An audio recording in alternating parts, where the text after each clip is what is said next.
Okay, topic start करते हैं। Work done. Last class में वर्क डन में हमने कहा था, क्या लिखा था, है ना?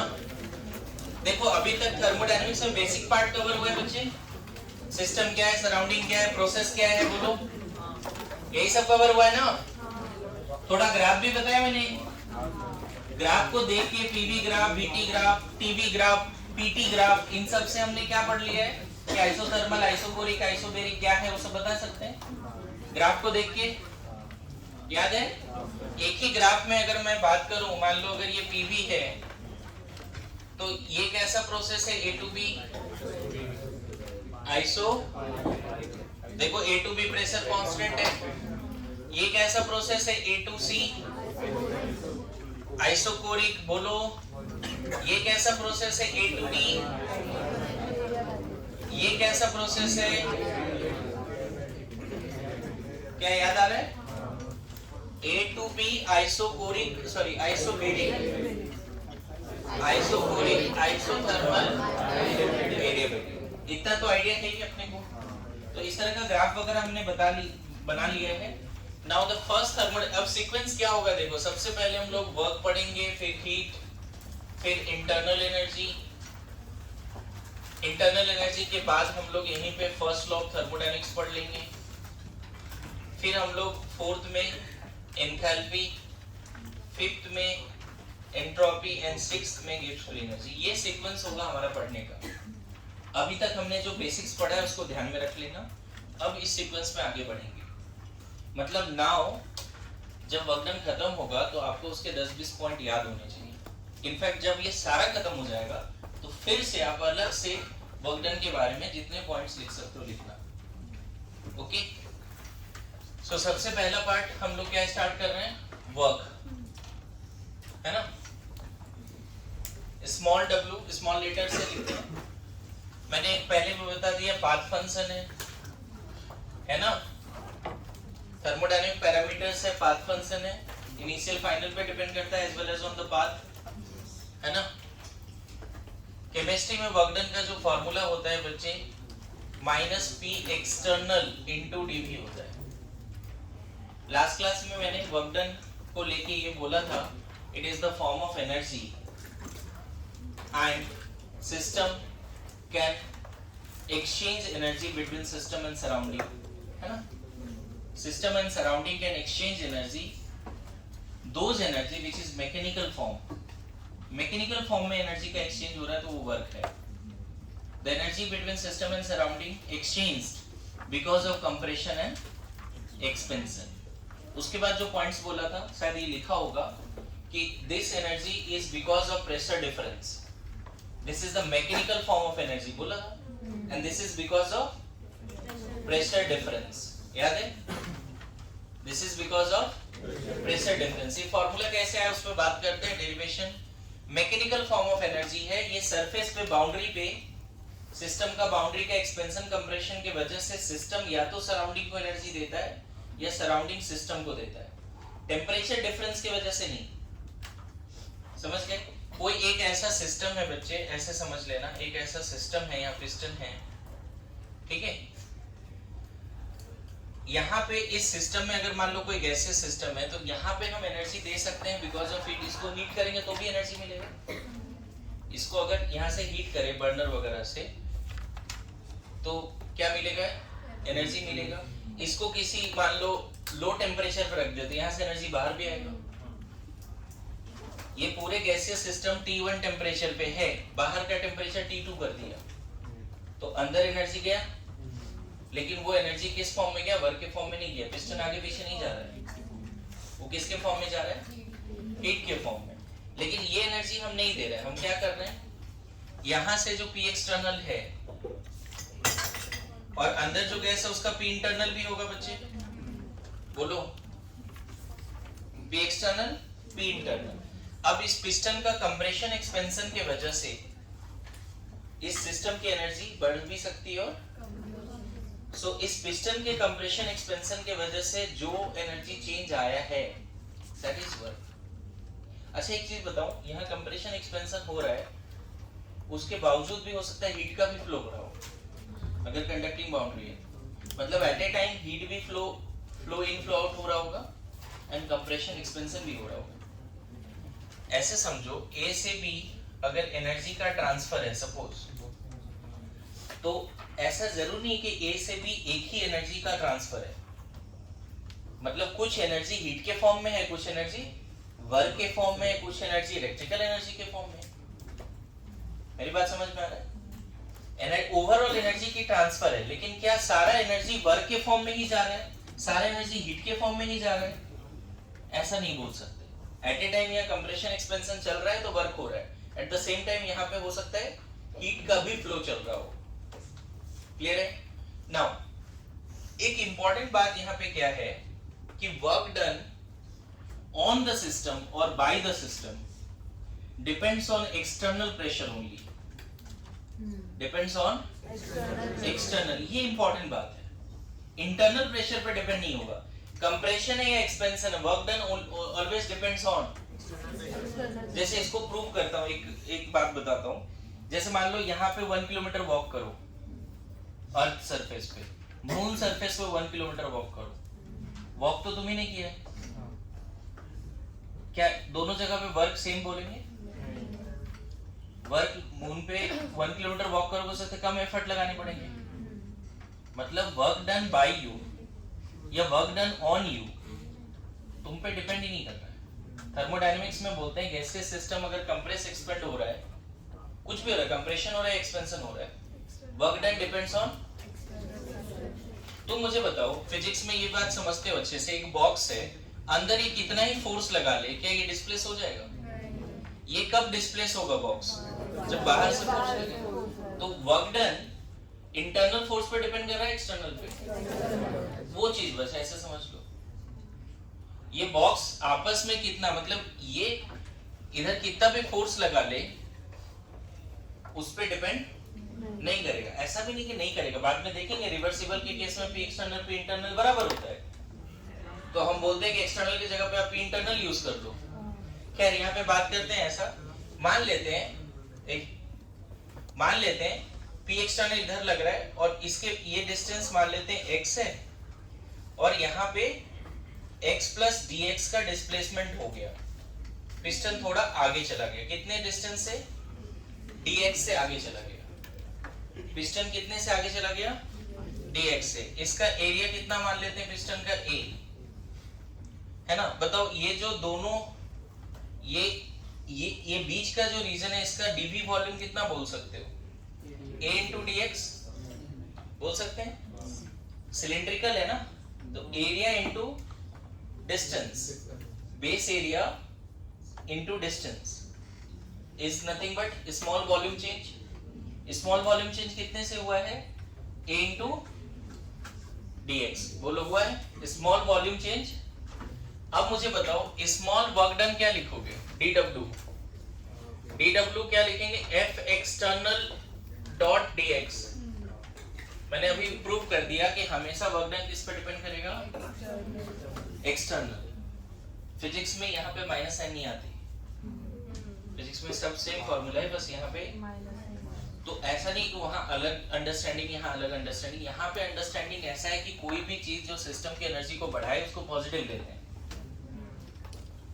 फिजिक्स में अंडरस्टैंडिंग है कि फोर्स के डायरेक्शन में अगर पिस्टन जा रहा है तो पॉजिटिव। हम यहाँ पे सारी चीजों को इंटरनल एनर्जी से रिलेट करते हैं, इसीलिए साइन कन्वेंशन अलग है फिजिक्स और केमिस्ट्री। मेरी बात समझ रहे हो? अगर कोई ऐसा एनर्जी जो सिस्टम की एनर्जी को बढ़ा दिया उसको पॉजिटिव, वहां पे नहीं बोलते कि पिस्टन फोर्स के डायरेक्शन में जा रहा है तो पॉजिटिव, वो फिजिक्स में बोलते हैं। क्लियर है?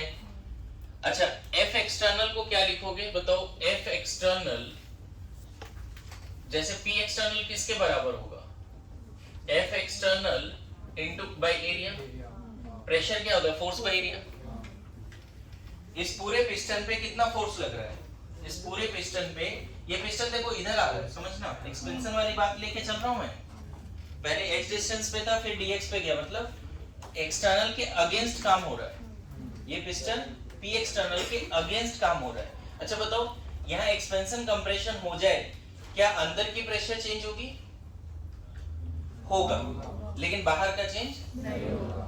इनवर्स सराउंडिंग का जल्दी प्रेशर चेंज, टेम्परेचर चेंज जल्दी नहीं होता सराउंडिंग में। गुड टू गो।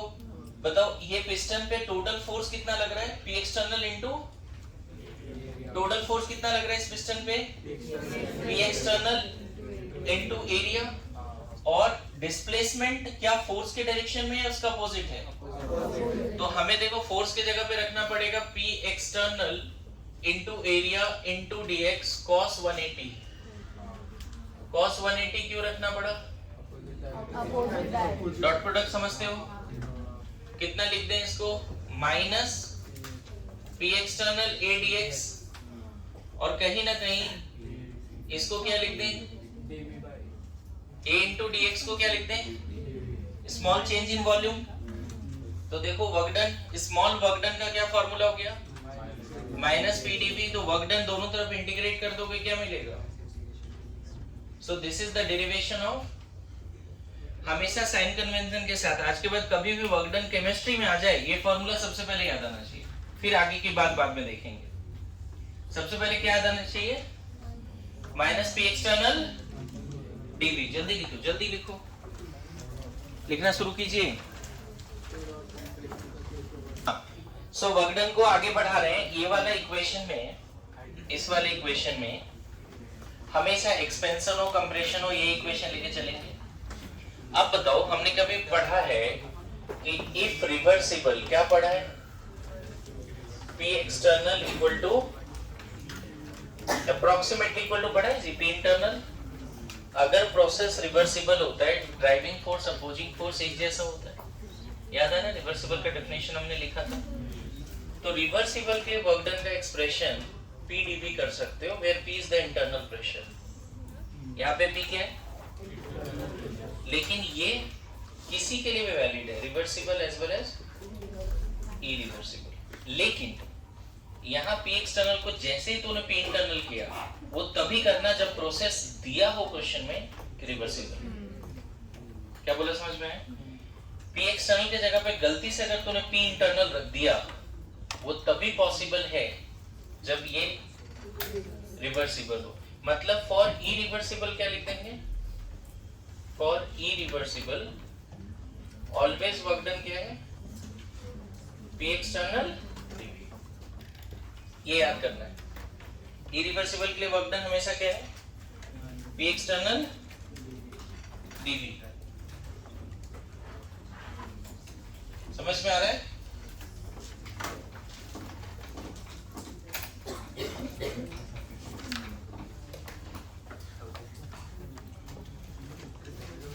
देखो इन बिटवीन मैं फिर बोल रहा हूं, कोई स्टूडेंट अगर नहीं समझ पा रहा है, don't bother about recording, question पूछो, कोई प्रॉब्लम नहीं है इसमें। मत सोचो उसके बारे में, तुम दिख नहीं रहे हो, तुम्हारे आवाज से कोई तुमको पहचान नहीं लेगा। क्वेश्चन पूछ चुपचाप, ठीक है? ओके?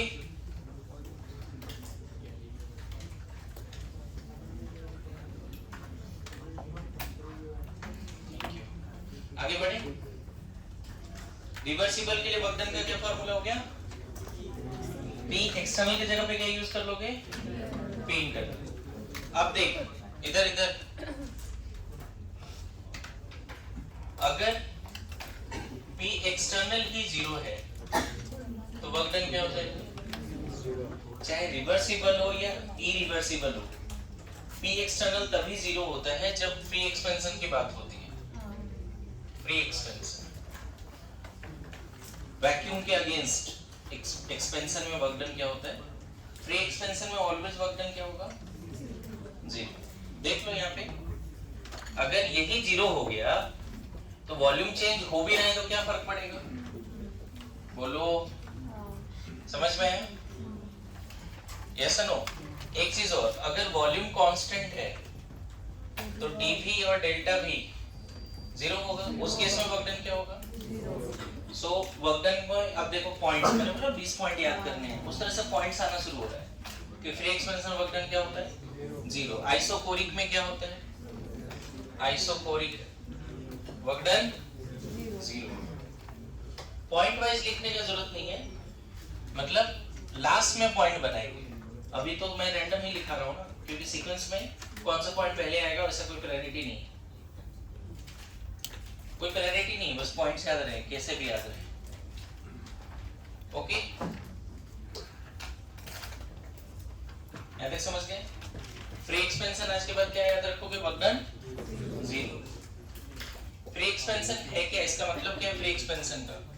फ्री एक्सपेंशन का मतलब है कि एक कंटेनर है, उसमें गैस अगर है तो बाहर पी एक्सटर्नल जीरो है, बस अंदर होगा कोई ना कोई प्रेशर होगा, लेकिन बाहर की प्रेशर क्या है? वैक्यूम के अगेंस्ट एक्सपेंशन, फ्री एक्सपेंशन। पता है एक चीज बोला जाता है कि कोई प्रोसेस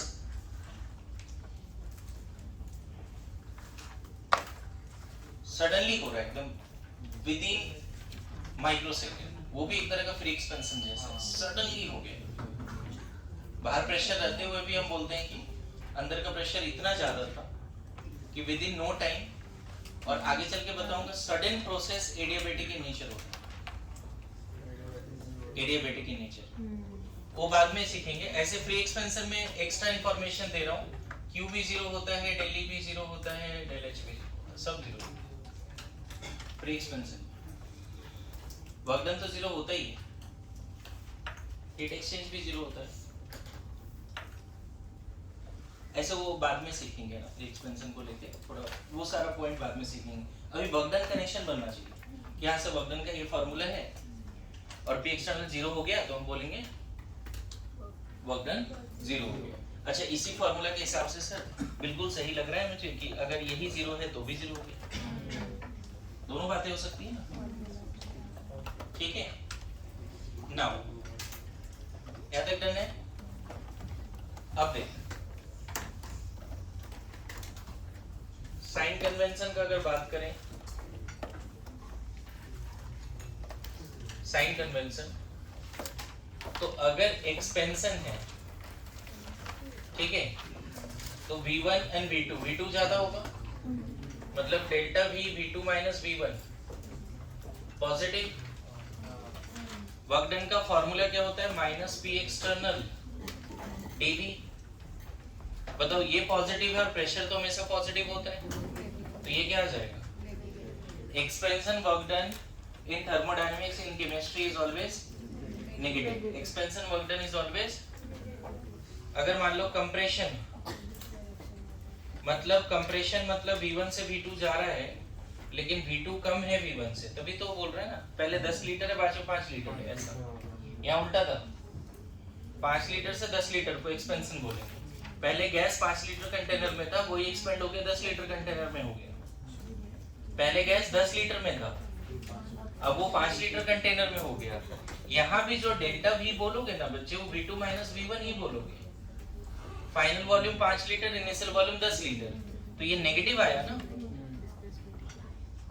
नेगेटिव आया। अगर ये नेगेटिव आया तो वर्क डन क्या आएगा बताओ? पी एक्सटर्नल पॉजिटिव है, ये नेगेटिव आ रहा है, नेगेटिव पॉजिटिव नेगेटिव क्या हो गया? Positive. Compression work done in thermodynamics in chemistry is always positive.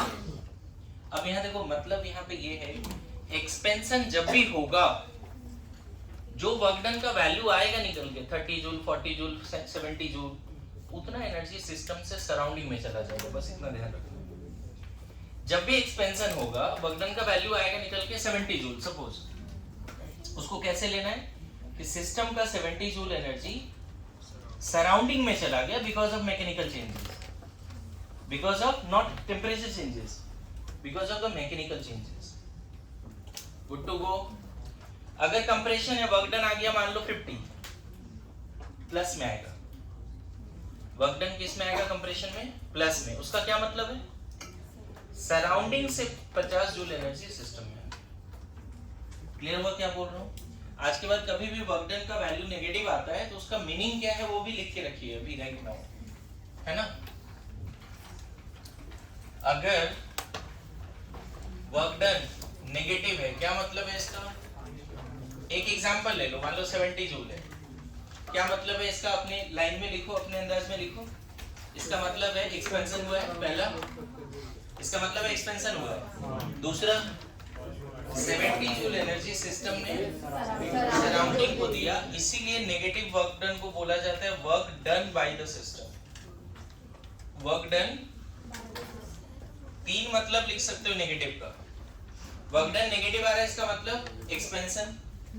दूसरा 70 जूल सिस्टम ने सराउंडिंग को दे दिया, and that is called work done by the system. क्या क्या नेगेटिव का मतलब है? Expansion, 70 joule energy given to surrounding due to expansion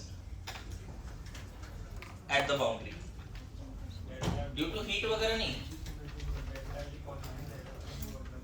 delta we, हाँ ये पॉइंट भी लिख सकते हैं। डेल्टा वी क्या होगा, है ना, इनिशियल वॉल्यूम कम होगा फाइनल वॉल्यूम से, ये सब लिख सकते हैं बिल्कुल। नेगेटिव वर्क डन का मतलब है work done by the system. अगर वर्क डन का वैल्यू, एग्जांपल के लिए वर्क डन का वैल्यू -70 जूल आया सॉल्व करके, उसका मतलब है 70 जूल एनर्जी सिस्टम ने सराउंडिंग को दे दी। क्लियर है? अब इसी में 4-5 पॉइंट आप एक्सपेंशन में लिख लो। क्या है वर्क डन? अगर वर्क डन पॉजिटिव आ गया, सपोज 50 जूल, क्या बोल सकते हैं? Work done on the system, है ना, बाय सराउंडिंग, बाय सराउंडिंग। यहां पे बोलेंगे कंप्रेशन, क्या बोलेंगे? कंप्रेशन। और क्या बोलेंगे? 50 joule energy given by system, sorry, given by surrounding to system due to compression, mechanical form, mechanical form। क्या बोलना पड़ेगा? 50 joule energy, 50 joule energy given by surrounding to system due to compression। कौन सा form? Electrical नहीं, temperature difference की वजह से नहीं, और इसमें कंप्रेशन में V इनिशियल ज्यादा था, V फाइनल कम होगा। 10 लीटर से 5 लीटर हो गया सिस्टम, है ना। Delta V less than 0। आपने work done by the system पूछा तो -70 या +70? यहाँ पर मतलब अगर क्वेश्चन में बोला find the work done by the system, तो बाय सिस्टम बोला तो माइनस लगाने की जरूरत नहीं, ऐसा कुछ होता है। मोस्ट सुटेबल में जाना पड़ेगा ऑप्शन देखकर। कंफ्यूजन रहता है ये कि ये वही वाली कंफ्यूजन है जो इलेक्ट्रॉन एफिनिटी में हुआ करता रहता है। Work done by the system रहेगा तो 70 लिख के आ जाओ, -70 मत लिखो। लेकिन अगर मान लो 70 ऑप्शन ही नहीं है, -70 है, एक ही ऑप्शन है, तो क्या करेंगे? दोनों ऑप्शन रहेगा तब कंफ्यूजन है ना। और अगर वर्क डन दिया है और हमें पता है सिर्फ वर्क डन दिया है ना, तो -70।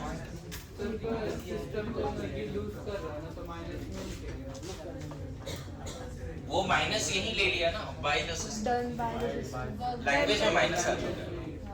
जैसे व्हाट इज एनर्जी रिलीज, तो वहां -50 जूल लिखने से बेटर है 50 जूल, क्योंकि रिलीज हो गया। वर्क डन बाय सिस्टम मतलब वो उन्होंने बता दिया कि ऑलरेडी नेगेटिव बता दिया। Okay complete silence. ये डाउट रहेगा, लेकिन क्वेश्चन ऐसे सेट नहीं होते कि तुम कंक्लूजन तक नहीं पहुंचोगे। आएगा, हो जाएगा क्वेश्चन। साइन कन्वेंशन सबको समझ में आया जी? मैं फिर बोल रहा हूं, आपको कभी भी वर्क डन बोले, आप क्वेश्चन में एक्सपेंशन कंप्रेशन के हिसाब से डिसाइड मत करो। अगर आपको बोले कैलकुलेट वर्क डन, या बोले calculate expansion work done, calculate compression work done, आपको यही फॉर्मूला लेना है, कंफ्यूज नहीं होना है। वो ऑटोमेटिकली अगर कंप्रेशन है तो पॉजिटिव आ जाएगा, और एक्सपेंशन है तो आप हमेशा इस फॉर्मूला से चेक करो। जो आंसर है उसको वेरीफाई करने के लिए आप एक बार क्रॉस चेक कर लेना कि कंप्रेशन है तो पॉजिटिव आना चाहिए, और पॉजिटिव आएगा। मैं फिर बोल रहा हूँ, क्वेश्चन में आएगा calculate work done, calculate expansion work done, calculate compression work done, इन तीनों क्वेश्चन में फॉर्मूला यही यूज करना। अगर वहां एक्सपेंशन है तो ऑटोमेटिकली नेगेटिव आएगा। क्रॉस चेक कर लेना लास्ट में। Good to go. Calculate work done हमेशा क्या समझ गए? बोलो नाउ। हाँ लिखो, जल्दी जल्दी लिखो। नोट्स में कोई कमी मत करो, नोट्स बनाओ। पता चला कि ये पार्ट फिजिक्स के भी एक दो क्वेश्चन में हेल्प हो गए। मेरी बात समझ रहे हो? पता चला केमिस्ट्री में यहाँ से आ ही नहीं रहे क्वेश्चन, थर्मोकेमिस्ट्री से आगे एक दो क्वेश्चन है ना। और थर्मोकेमिस्ट्री में अभी जैसे वर्क पढ़ा रहा हूँ ना, वर्क के बाद मैं पढ़ाने वाला हूँ हीट, फिर इंटरनल एनर्जी, फिर इंथैल्पी। इंथैल्पी जिस समय जाएगी उसी समय थर्मोकेमिस्ट्री खत्म कर देंगे। सेकेंड लॉ जो है entropy and Gibbs free energy, सबसे लास्ट टॉपिक होगा। इंथैल्पी में थर्मोकेमिस्ट्री खत्म। वहीं पे जो 13-14 डेफिनेशंस है ना, heat of combustion, nucleation, formation, सब वही कर लेंगे इंथैल्पी में। थर्मोकेमिस्ट्री अलग चैप्टर नहीं करेंगे। इंथैल्पी जिस दिन इंट्रोड्यूस किया उसके 2 दिन 3 दिन के अंदर थर्मोकेमिस्ट्री खत्म। Okay, silence. ये अर्णव प्रणव कहाँ रह जाता है जी? ये जो जेएनबी का एक बच्चा था, हाँ?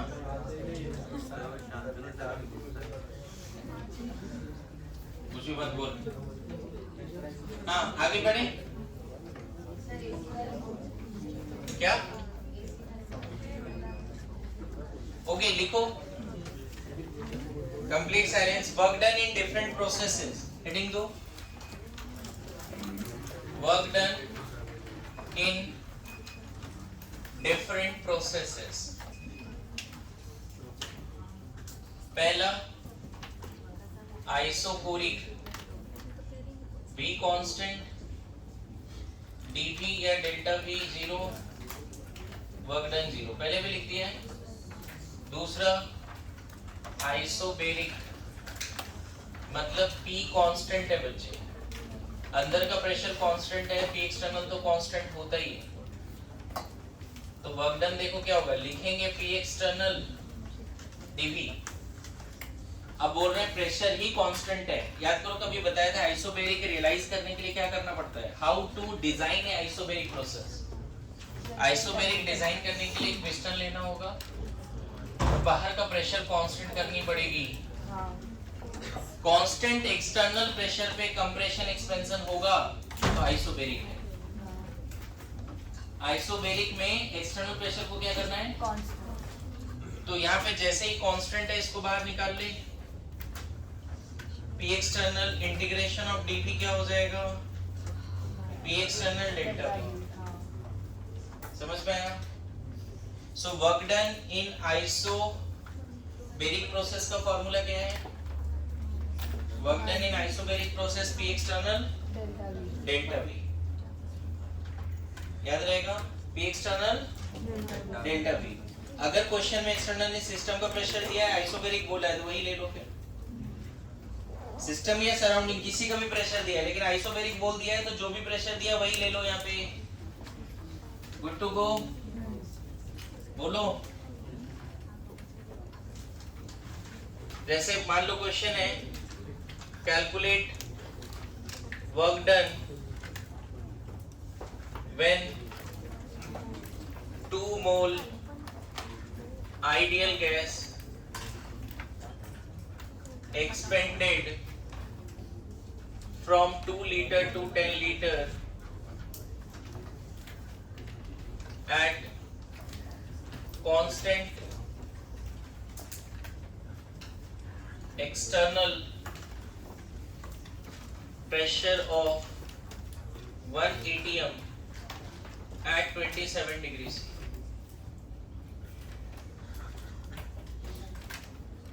बोल रहा है कि वर्क डन निकालना है, 2 मोल आइडियल गैस है, 2 लीटर में था पहले, 2 mole ideal gas in 2 litre, now same 2 mole in 10 litre. अब देखो ये समझना पड़ेगा क्वेश्चन पढ़ के कि ये आइसोबैरिक प्रोसेस है। अगर ये नहीं भी पता है तो हम वर्क डन का फॉर्मूला क्या लिखते हैं बच्चे?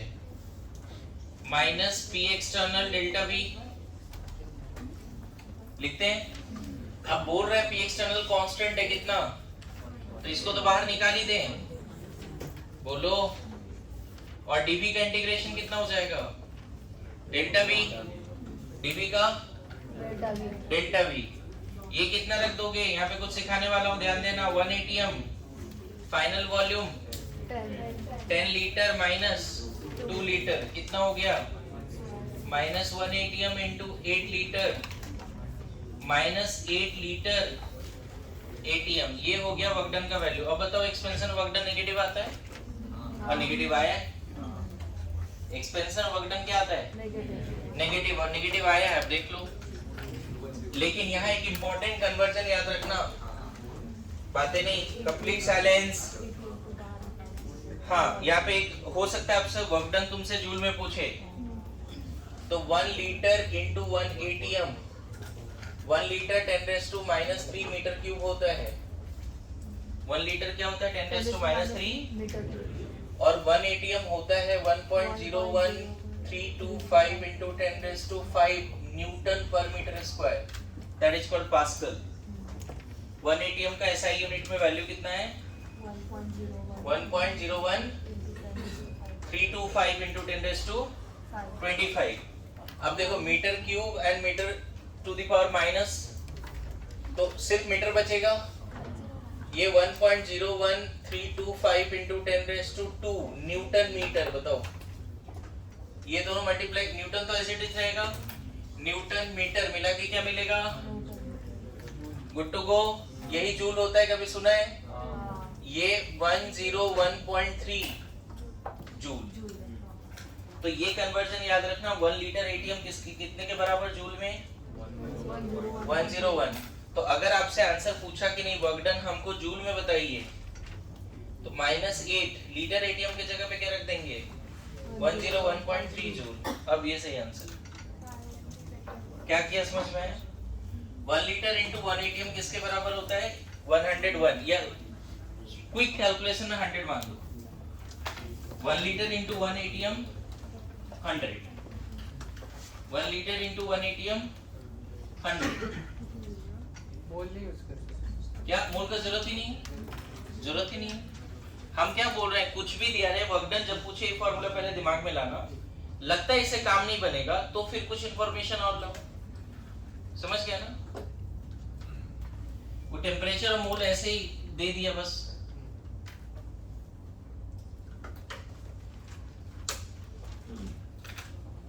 ये बड़ा इंपॉर्टेंट कन्वर्जन है। मैं फिर बोल रहा हूं, अभी टैप टेस्ट में पता चला सारे यही क्वेश्चन है। ठीक है, यू नेवर नो, सारे क्वेश्चन ऑर्गेनिक वाले हो सकते हैं। ओके, बातें नहीं। तुम लोग का कंसेप्ट क्लियर ही नहीं है।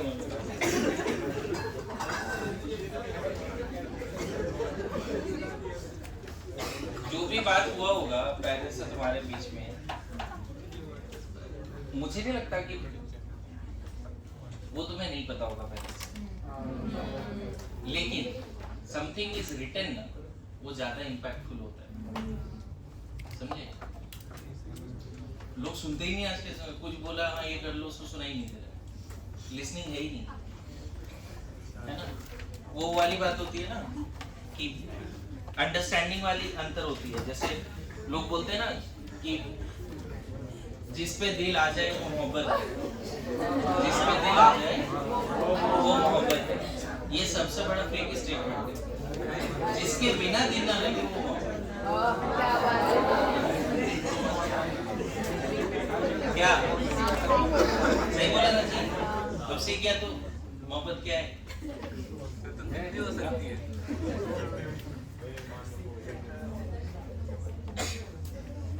अब तो ये सोच रहे किसके बिना मेरा दिल नहीं लगेगा।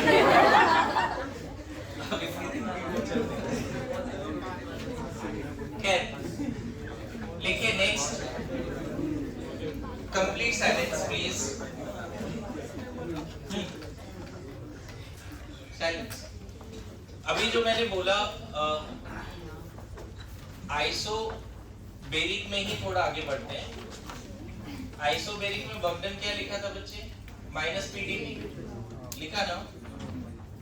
मुझे बताओ, अगर P एक्सटर्नल P है, यहाँ N मोल गैस है, नॉन रिएक्टिव सिस्टम है, मान ले N मोल गैस है।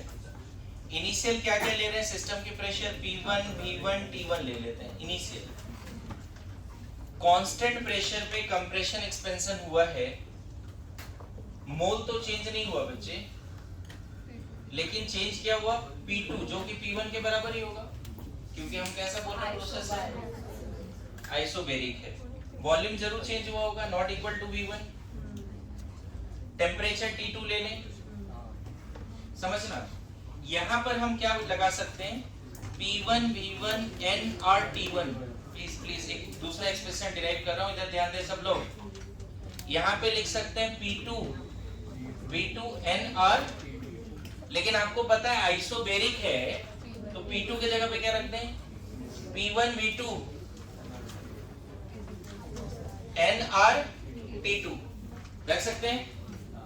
बोलिए, मुझे बताओ, इस इक्वेशन को और इस इक्वेशन को अगर सब्ट्रैक्ट करें तो क्या मिलेगा? इन दोनों को सब्ट्रैक्ट करते हैं, 2 - 1 करते हैं, क्या मिलेगा? 2 - 1। इधर क्या मिलने वाला है जी? P1 V2 minus P1 V1। देखो ना, 2 क्या है? P1 V2 और 1 क्या है? P1 V1। Left hand side में क्या मिलेगा बच्चे? NR T2 minus NR T1 मिलेगा।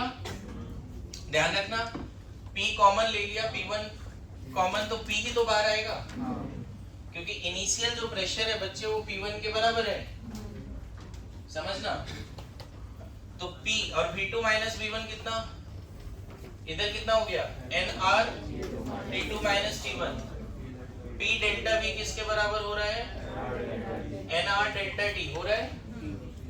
NR, तो अभी जो आइसोबेरिक के लिए जो मैंने फॉर्मूला लिखा है PdV माइनस PdV लिखा है ना आइसोबेरिक के लिए, तो PdV का वैल्यू कितना हो जाएगा आइसोबेरिक के लिए? माइनस तो रहेगा ही, इसके जगह पे क्या रख देंगे? NR। तो आइसोबेरिक के लिए एक एक्सप्रेशन और आ गया आपके लिए। अगर सिस्टम का इनिशियल फाइनल टेम्परेचर दिया है तो ये फॉर्मूला भी लगा देना आइसोबेरिक के लिए। Work done is minus of NR delta T। एक आइसोबेरिक के लिए एक्सप्रेशन तो है ही, या तो ये बोलो या P एक्सटर्नल dV बोलो, P external delta V, right? P external constant था, इसीलिए इंटीग्रल से बाहर निकाल दिया। आइसोबेरिक के लिए अब कितने फार्मूला आ गए? एक तो माइनस PdV, दूसरा माइनस P एक्सटर्नल dV, तीसरा फार्मूला यहाँ आ गया minus NR delta T। Isobaric यहाँ पे देखो कैसे बताया सिस्टम। P एक्सटर्नल यहाँ पे फिक्स है बच्चे, P एक्सटर्नल P के बराबर है। कांस्टेंट एक्सटर्नल प्रेशर पे कंप्रेशन एक्सपेंशन चल रहा है, कांस्टेंट एक्सटर्नल प्रेशर पे कंप्रेशन एक्सपेंशन चल रहा है, that is isobaric, that is isobaric. R की वैल्यू SI यूनिट में,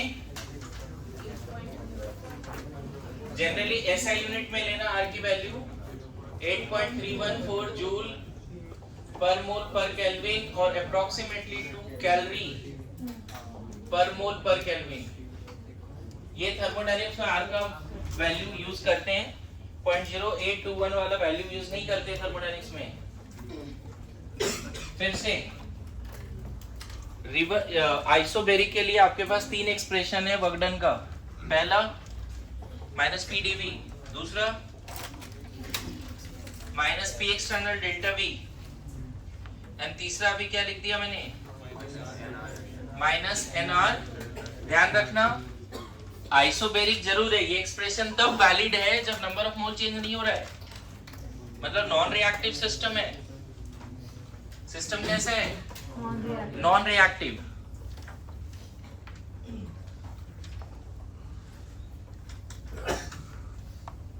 लिखो isothermal irreversible, work done in isothermal irreversible. Third में work done in isothermal irreversible लिखना बच्चे। मैं बताऊं, जब भी कोई भी irreversible हो, बस एक फॉर्मूला दिमाग में रखो और कुछ मत। P external इरिवर्सिबल में यही, इसको मॉडिफाई कर सकेंगे तो देखेंगे क्वेश्चन के हिसाब से, अदरवाइज यही रखना है। लेकिन यहीं पर अगर बोलते work done in isothermal reversible, work done in isothermal reversible, पहले तो जैसे ही वर्ड रिवर्सिबल है ये फॉर्मूला किस में चेंज हो जाएगा? पीडीबी में। मैंने बताया ना, पी एक्सटर्नल की जगह पे क्या ले लेंगे? P internal. मुझे मैं बताओ, आइसोथर्मल प्रोसेस में P प्रोपोर्शनल टू 1/V होता है अगर फिक्स मास ऑफ गैस है तो, दैट इज P भी कांस्टेंट होता है, याद करो पहले पढ़ाया है। आइसोथर्मल में P भी कांस्टेंट होता है, मतलब यहाँ पे इंटीग्रल साइन से P बाहर नहीं निकलेगा क्योंकि P भी वेरिएबल है, V भी वेरिएबल है। मेरी बात समझो, आइसोथर्मल इरिवर्सिबल में तो आप कुछ मॉडिफाई कर ही नहीं सकते, लेकिन आइसोथर्मल रिवर्सिबल में P एक्सटर्नल की जगह पे P इंटरनल यूज कर लेंगे। एक्सटर्नल प्रेशर नहीं पता है, रिवर्सिबल में चलेगा, इंटरनल प्रेशर से काम हो जाएगा। Good to go. फिर से बोलो, प्रोसेस के आगे आइसोथर्मल लगा हो लेकिन इरिवर्सिबल लगा हो। प्रोसेस के सामने कुछ भी वर्ड हो, आइसोथर्मल, आइसोबेरिक, एडियाबेटिक, आइसोकोरिक, लेकिन इरिवर्सिबल हो, ये फॉर्मूला जल्दी मॉडिफाई नहीं होता। ये फॉर्मूला जल्दी मॉडिफाई थोड़ा बहुत इसमें हो भी गया क्योंकि आइसोबेरिक था। अच्छा, आइसोबेरिक में देखो मैं रिवर्सिबल इरिवर्सिबल लिया ही नहीं। आइसोबेरिक में रिवर्सिबल इरिवर्सिबल लिया ही नहीं मैंने, समझ रहे हो? प्रेशर कांस्टेंट है।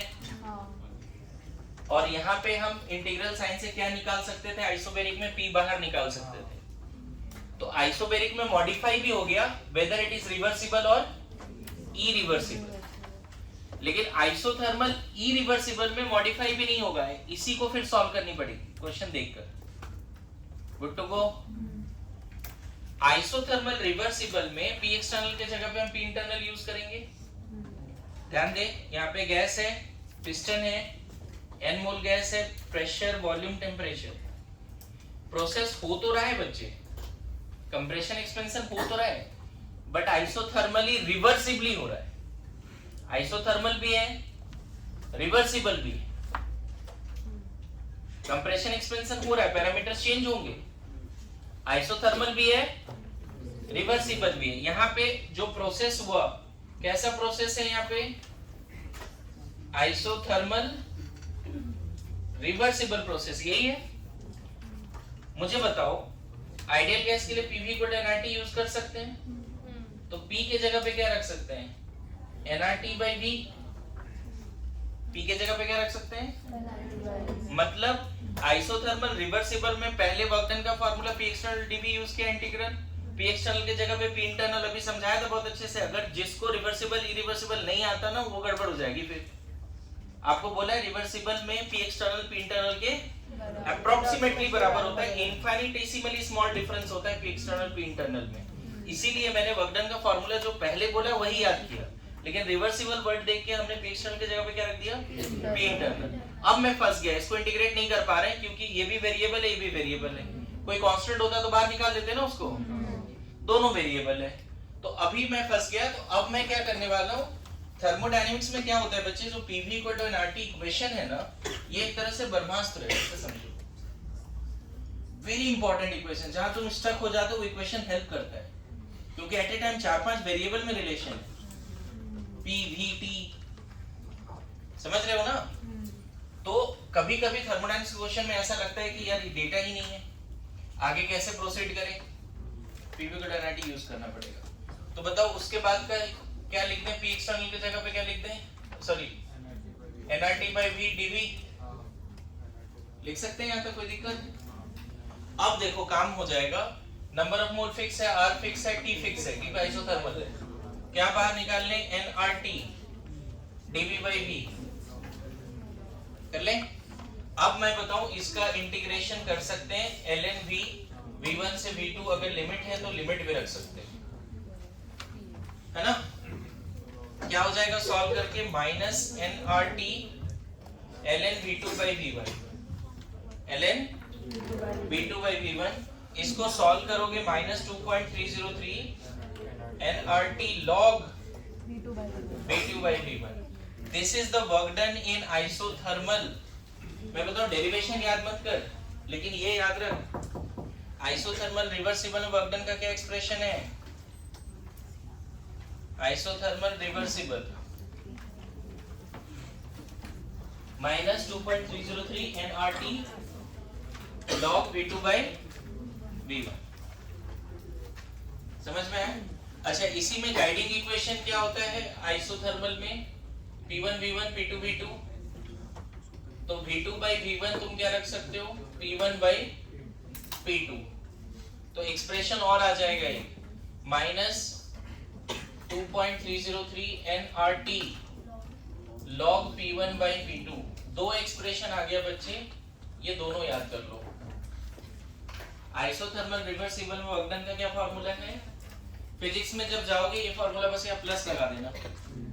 फिजिक्स में क्वेश्चन आता है isothermal reversible work done calculate करो, माइनस साइन से साइन कन्वेंशन बदल दो, सेम क्वेश्चन फिजिक्स में बन जाएगा। क्लियर है?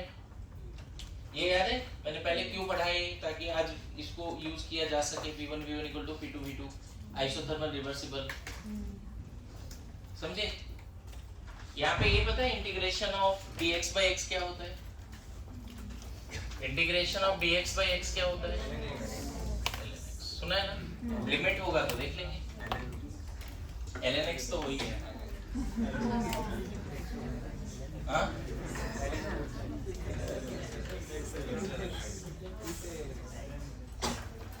सब बता दे, सब स्कीम बता दे।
Done?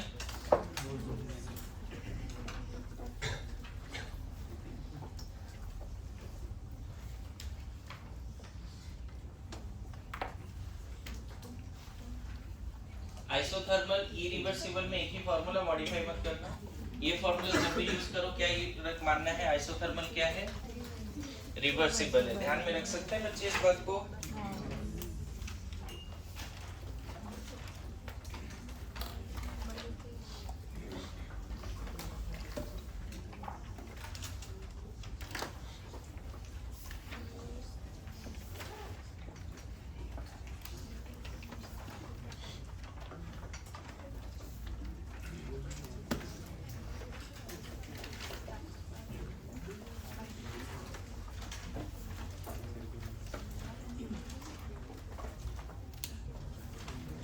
Okay, now लिखो work done in adiabatic irreversible process। Fourth का ए में लिखो work done in adiabatic irreversible process. जहां भी इरिवर्सिबल आया बच्चे एक ही फॉर्मूला यूज करना है और कुछ नहीं। लेकिन अगर आ गया वर्क डन इन एडियाबेटिक रिवर्सिबल, तब आप फॉर्मूला तो वही होगा लेकिन रिवर्सिबल में पी एक्सटर्नल की जगह पे सिस्टम का प्रेशर यूज कर सकते हैं। Yes no? अब बताओ, एडियाबेटिक प्रोसेस में आपको बताया था प्रेशर, वॉल्यूम, टेम्परेचर सब चेंज होता है। याद करो, लोग उस समय ये बोला था कि लोगों को लगता है कि एडियाबेटिक प्रोसेस में टेम्परेचर नहीं बदलता, क्योंकि लोगों को लगता है हीट एक्सचेंज हुआ ही नहीं तो टेम्परेचर कैसे बदलेगा। याद आ रहा है? जबकि एडियाबेटिक के बारे में 4-5 पॉइंट लिखा है तो उसमें बोला है कि प्रेशर, टेम्परेचर, वॉल्यूम सब वेरिएबल होते हैं। याद है? लेक्चर 1 से लास्ट तक रिवीजन, ऑप्शन नहीं, कनेक्शन है ना? समझ गया? मैं बार-बार ये लाइन बोलता हूँ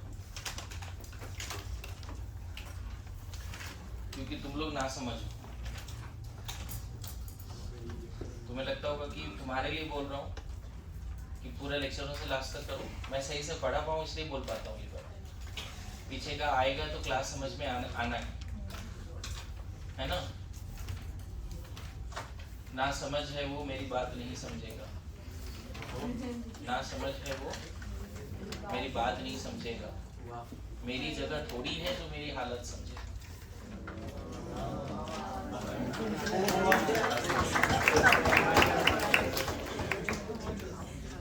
क्या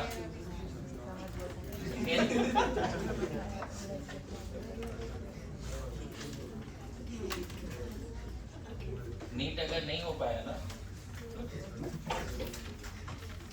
देखो सुन के डर लगता है, इसलिए बोल रहा हूँ ना समझ मत बन।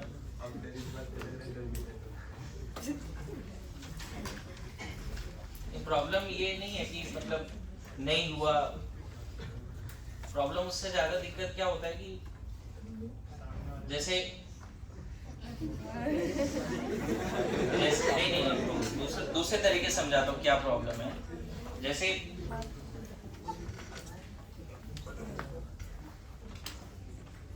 ऐसे सोचो, वो मेरी नहीं हो सकी, कोई बात नहीं, किसी और के लिए होनी चाहिए। तो गलत या वो रिफर्स टू जो कवि हैं वो बोलना चाहते हैं नीट, तुम तो इधर उधर के बारे में वो मेरी नहीं हो सकी कोई बात नहीं, बट मुझे वैसा बना दे जैसा मैं पहले था। ये नहीं होता, ये नहीं होता। मेरी बात समझ लो, सारी जिंदगी बदल इस जर्नी में बदल के ही रहोगे। टेंथ में जैसा था ना वैसे वो फीलिंग नहीं आती, हमेशा लगता है कुछ तो लूज हो गया है।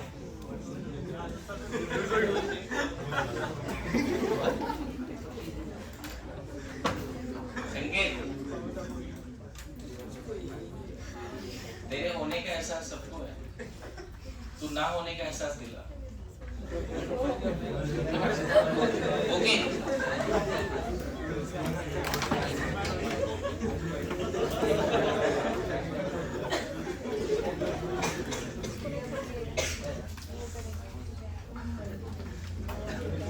नाउ कैसे उसको इंटीग्रेट कैसे करेंगे?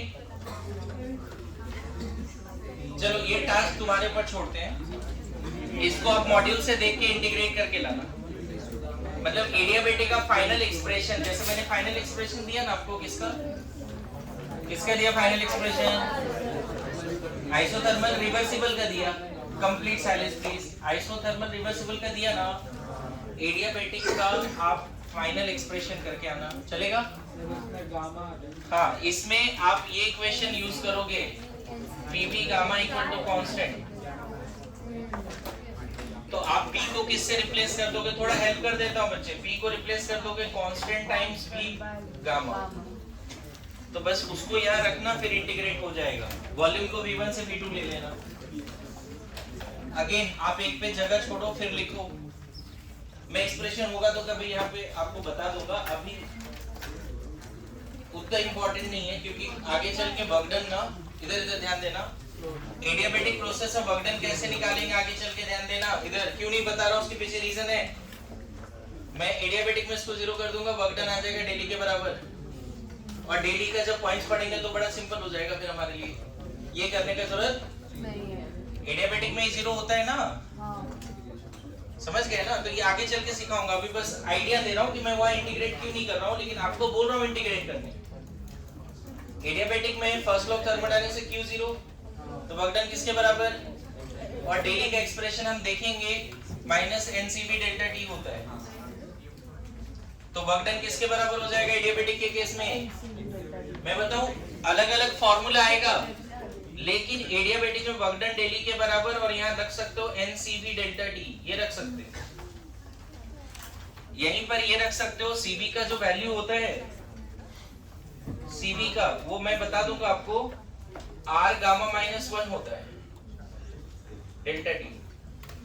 CV का जो वैल्यू होता है R गामा -1 होता है ना। ये सब आगे सीखेंगे, लेकिन अभी प्रैक्टिस में आ जाना चाहिए ताकि लगे कि नहीं याद हो रहा है धीरे धीरे। मैं बताऊं ये कभी पढ़ा है, CP - CV R होता है, NCP by CV गामा होता है। ये दो इक्वेशन को अगर सॉल्व करोगे ना बच्चे, तो CV आ जाएगा R गामा -1 और CP आ जाएगा gamma R gamma -1। CP - CV R, CP by CV gamma, उन दोनों को सॉल्व करेंगे तो CV और CP गामा और R के टर्म्स में मिलेगा। मैंने यहाँ पे क्या किया, फर्स्ट लॉ का अभी यूज किया, आपको बोला है बस एक्सप्रेशन करो, ये सब आएगा बाद में। क्लियर है, डरने की बात नहीं आएगा बाद में, फर्स्ट लॉ थर्मोडायनामिक्स समझ में आएगा। अब मैं बताने जा रहा हूँ, सो व्हाट इज एडियाबेटिक में फाइनल एक्सप्रेशन वर्क डन का डेली। कम से कम इतना याद कर ले, एडियाबेटिक में फाइनल एक्सप्रेशन क्या आएगा, और वो किसके बराबर आएगा, NCV डेल्टा T। CV का क्या वैल्यू रख सकते हैं, एडियाबेटिक में ये एक्सप्रेशन थोड़ा याद हो जाए तो काम हो जाएगा। और अच्छी बात है, एडियाबेटिक रिवर्सिबल हो या इरिवर्सिबल हो, वर्क डन हमेशा डेल्टा E के बराबर होता है। एडियाबेटिक रिवर्सिबल हो या इरिवर्सिबल हो, वर्क डन डेल्टा E के बराबर होता है। खैर, इसमें नेक्स्ट पॉइंट है, work done represents area under P versus V curve. Integration का मीनिंग पता है आपको, work done represents area under PV curve, P versus V curve. देखो ध्यान देना, PV ग्राफ है मान लो, और यहाँ पे एक लाइन ऐसा बना हुआ है,